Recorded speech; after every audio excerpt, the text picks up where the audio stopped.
Hi there, everyone, and welcome to the Daily Gardener, and thank you for listening. I'm your host, Jennifer Ebling. It's November 26th. Today, we celebrate the man who proved plants have a circadian rhythm. We'll also learn about the nurseryman who helped establish Rochester, New York as a city in a forest. We'll remember the pioneer seedsman who started the largest mail-order seed company in the world. And we'll celebrate Thanksgiving with some verses about this time of year. And we grow that garden library today with a book of beautiful fruit prints. And then we'll wrap things up with the story of a woman who discovered the importance of biological diversity to water health. But first, I just want to remind you to head on over to the website for the show. It's thedailygardener.org, and then sign up for my free Friday newsletter. If you do that, every Friday, you'll get an email from me, a little newsletter that has a personal update, garden-related items for your calendar. Every book that's featured in the Grow That Garden library is featured in that newsletter. So they're all right there in a very handy list. And then you'll also get gardener gift ideas, garden-inspired recipes, and exclusive updates about the show. And every single week, one lucky subscriber wins a book from the Grow That Garden library bookshelf. So take advantage of that. In today's curated news, there was a great post that was featured in the Chicago Tribune recently, and it was written by Tim Johnson of the Chicago Botanic Garden. The title was, "Are Your Plants Wilting and Dry Despite Regular Watering?" Tim says, keep tabs on these side effects of improper watering practices. So if you suspect you might be watering the wrong way or just not watering successfully, check out this article. You can find it in the Facebook group for the show. All of the articles that I curate and the original blog posts that I write for the show can be found in the free Facebook group called the Daily Gardener Community. So you never have to track down links or take notes. The next time you're on Facebook, just search for Daily Gardener Community, where you'd search for a friend and request to join. I'd love to meet you in the group. Here's today's brevities. Today is the birthday of the French geophysicist, astronomer, and most notably, chronobiologist, Jean-Jacques de Mairan. Mairan's work as a chronobiologist is a job that one rarely hears about these days. In 1729, Mairan put together an experiment showing the existence of a circadian rhythm in plants. Mairan took a Mimosa pudica plant, the heliotrope commonly called the sensitive plant, and put it in constant darkness in a cupboard. All the while, he recorded the plant's behavior. And what do you know?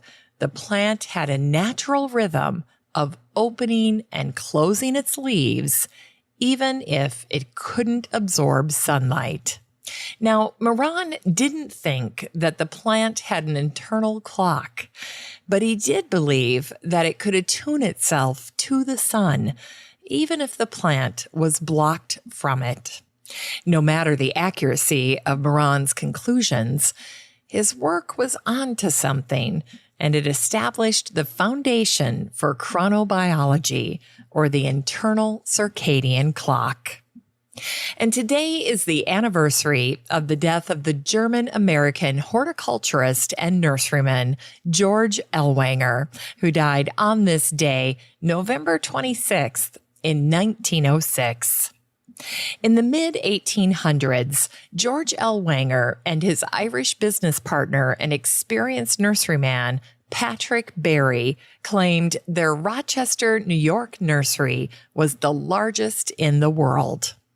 Built on 650 acres along Mount Hope Avenue, George started his business on land that boasted an old pear orchard. A Renaissance man, George also started writing books on a variety of topics, from gardening and gastronomy to poetry.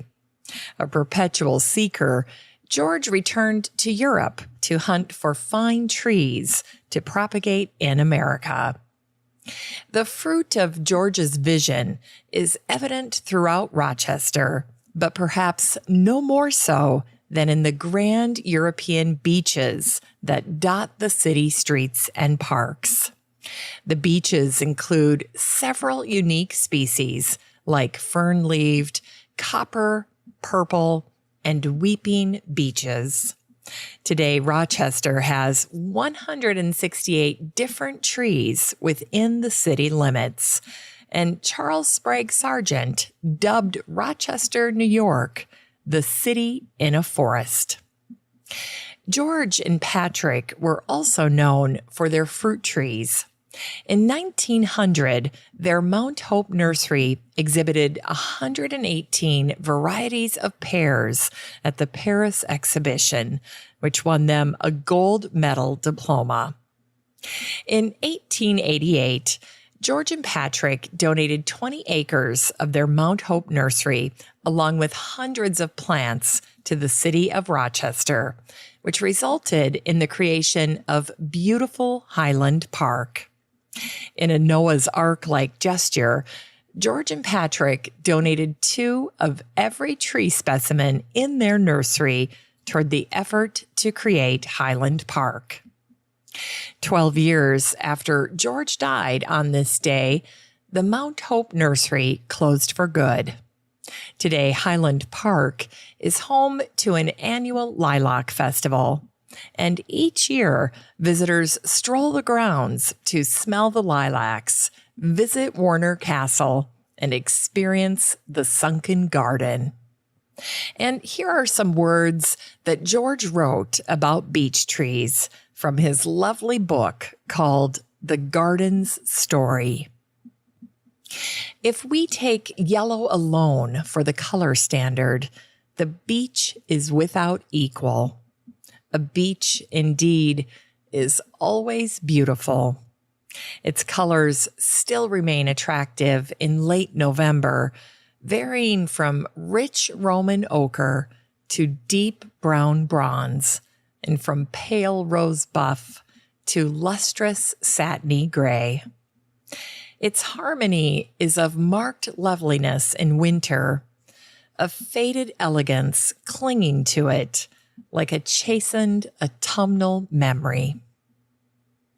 And here's a thought from George regarding mushrooms from his book called The Pleasures of the Table. Mushrooms are like men. The bad most closely counterfeit the good. And today is the anniversary of the death of the pioneer seedsman and founder of the Burpee Seed Company, W. Atlee Burpee. The W stood for Washington, and he died on this day, November 26th, in 1915. Atlee died at 57, just 2 days after Thanksgiving. As a young boy, Atlee immigrated from England with his parents. The Burpees settled in Philadelphia, and when Burpee started his business, it was at 219 Church Street in the city of brotherly love. Although his father was disappointed that Atlee didn't follow in his footsteps to become a doctor, Atlee's mother was sympathetic to her son's interests. The family loved to tell how Atlee started in business selling poultry with $1,000 seed money from his mother. Atlee handled every aspect of his seed business, from writing descriptions and creating the seed packaging to creating a unique catalog every single year. Before Atlee, sweet peas were imported from England. But by World War I, Atlee sold more sweet peas than anyone else in the world, and he even outsold British seed companies in England. Over time, Burpee became known for Atlee's famous motto, "Burpee seeds grow." As a result of Atlee's dedication to quality and innovation, Burpee became the world's largest mail-order seed company. And the spring of 2020 brought a new milestone to Burpee. As people worldwide experienced lockdowns due to COVID-19, Burpee sold more seed than any time in its 144-year history. And here's a little remembered fact about Atlee, the founder of Burpee Seeds. He was cousins on his mother's side with the legendary American botanist, horticulturist, and pioneer Luther Burbank. In Unearthed Words, today's words are meant to wish all the daily gardeners a happy Thanksgiving. This first quote is from the American author Sarah Addison Allen. "It looked like the world was covered in a cobbler crust of brown sugar and cinnamon." And here's a quote from the English writer, gardener, and diarist John Evelyn. "Chestnuts are delicacies for princes, and a lusty and masculine food for rustics, and make women well-complexioned." And finally, here's one called Thanks from the American writer, children's book author, and poet Aileen Fisher from her work called All in a Word. T. Thanks for time to be together, turkey, talk, and tangy weather. H. For harvest stored away, home and hearth and holiday. A. For autumn's frosty art and abundance in the heart. N for neighbors and November, nice things, new things to remember. K for kitchen, kettles croon, kith and kin expected soon. S for sizzles, sights and sounds, and something special that abounds. That spells thanks for joy in living and a jolly good Thanksgiving. It's time to grow that garden library with today's book, Wall Art Made Easy by Barbara Ann Kirby. This book came out in 2019, and the subtitle is Ready to Frame Vintage Rodute Fruit Prints, 30 Beautiful Illustrations to Transform Your Home.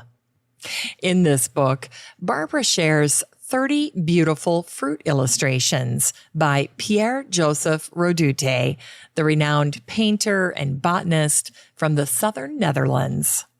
The images feature grapefruit, plums, cherries, figs, raspberries, quince, pomegranate, and other fruits from France that were painted between 1801 and 1819. Each 7 by 10 inch image is ideal for framing and can be easily removed from the book by cutting along the lines. This book is 66 pages of vintage fruit illustrations by Rodute. You can get a copy of Wall Art Made Easy by Barbara Ann Kirby and support the show using the Amazon link in today's show notes for around $15. Finally, here's something sweet to revive the little botanic spark in your heart. Today is the birthday of the botanist Ruth Myrtle Patrick, who was born on this day, November 26, 1907. Ruth developed new methods for measuring the health of freshwater ecosystems. Today, the Patrick Principle measures the biological diversity of a stream. The greater the diversity, the greater the health of the water. Ruth learned much from her botanist father, Frank. Looking back on her childhood, Ruth said, "I collected everything, worms, mushrooms, plants, rocks. I remember the feeling I got when my father would roll back the top of his big desk in the library and roll out the microscope. It was miraculous, looking through a window at the whole other world. Thanks for listening to The Daily Gardener. And remember, for a happy, healthy life, garden every day. The Daily Gardener is produced in lovely Wyoming, Minnesota with the help of Paige Mance, Brooke Bierbaum, Kiana Rayleigh, Maddie Doyle, Natalie Decker, and Eric Begay. You can find The Daily Gardener on all your favorite social media. You can follow the show on Instagram, and listeners always have a standing invitation to join the free Facebook group for the show. Just search for Daily Gardener Community the next time you're on Facebook and request to join.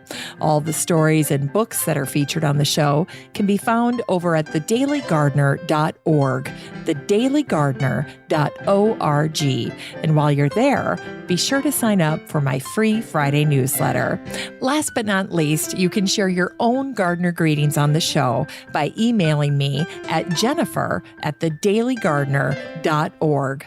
I'm your host, Jennifer Ebling, and as always, have a great day in the garden, and we'll see you tomorrow.